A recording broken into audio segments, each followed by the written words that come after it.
Welcome back. Today we are going to read a story titled Ruby's Wish. So let's go ahead and check it out.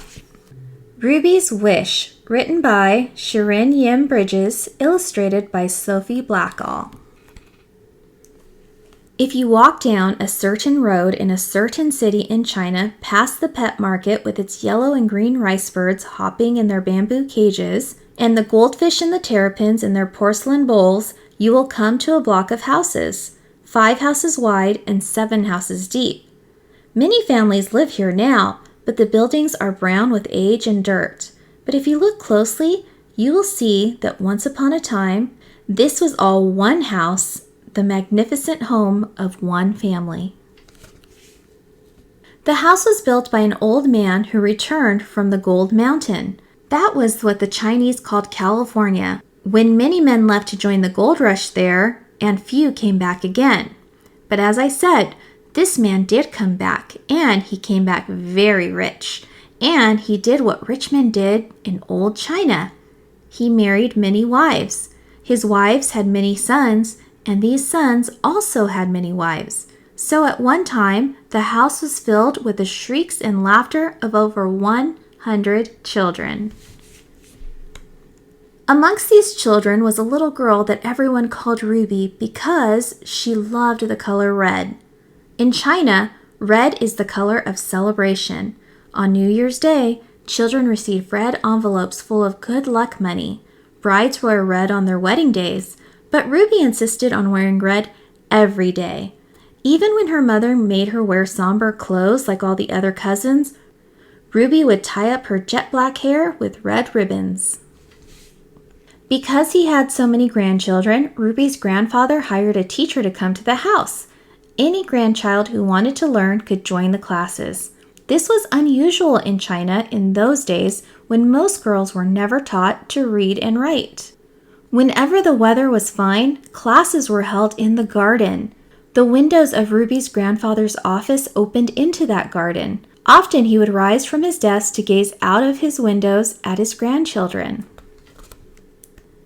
One day, Ruby's grandfather looked down from his window to see the high white wall of the garden plastered with calligraphy. His grandchildren had been practicing their handwriting. Ruby's grandfather laughed to see that many had smudged ink on their hands and faces. Then he noticed a sheet that was more beautiful than the rest. Which of his grandchildren had produced such wonderful calligraphy? Down in the garden, the teacher was praising Ruby. Her ears were turning as bright red as her jacket. But if Ruby was doing as well as her boy cousins in her studies, she had to work much harder. When the boys had finished their studies for the day, they were free to play, but the girls had to learn about cooking and keeping house. In fact, as far as their mothers were concerned, these were the only things girls had to learn. One by one, the girls stopped going to the classes, all except Ruby. She would catch up on her embroidery at night. Many nights her candle flickered long after everyone else had gone to bed.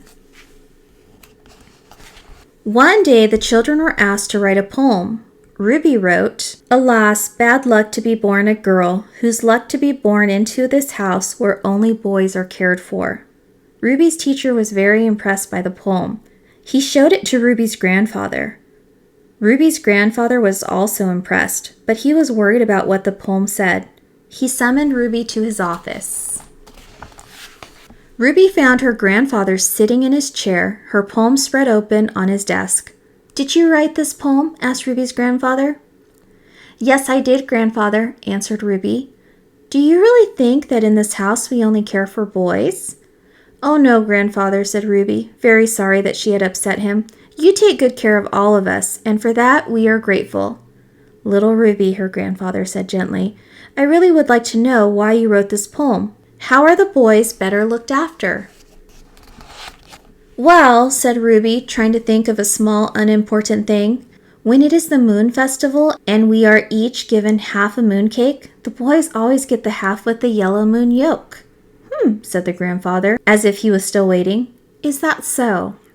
"Yes," continued Ruby, "and when it is the lantern festival, the girls are given simple paper lanterns, and the boys have red lanterns in shape of goldfish, cockerels, and dragons."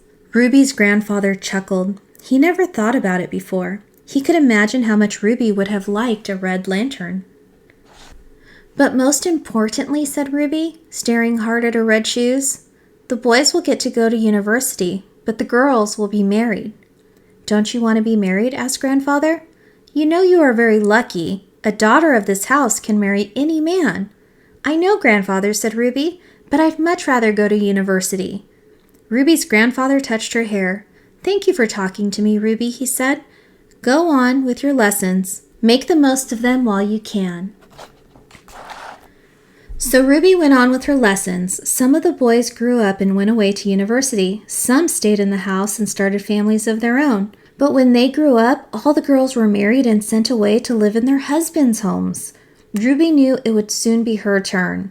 In the ponds, Ruby could see orange and white carp gulping for breath under a thin layer of ice.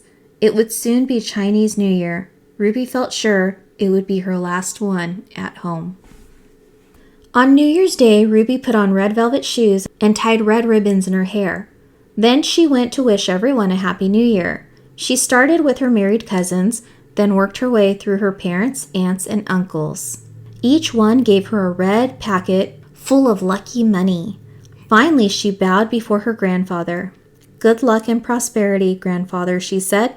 Good luck, little Ruby, replied her grandfather, and he handed her a very fat red packet. Ruby could feel the eyes of all her family on her as she opened the lucky red envelope. Can you guess what was in it? It wasn't money. It was something much better than that. It was a letter from a university saying that they would be proud to accept Ruby as one of their very first female students. So that's how Ruby got her wish. It's a true story. And how do I know this? Well, Ruby is my grandmother, and every day she still wears a little red. And that is the end. How amazing is it to be a trailblazer, to be one of the first females to do something? So it all started with a wish, and luckily her grandfather listened to her, and Ruby also worked very hard to be a great student. And that's it. We'll talk to you later. Bye.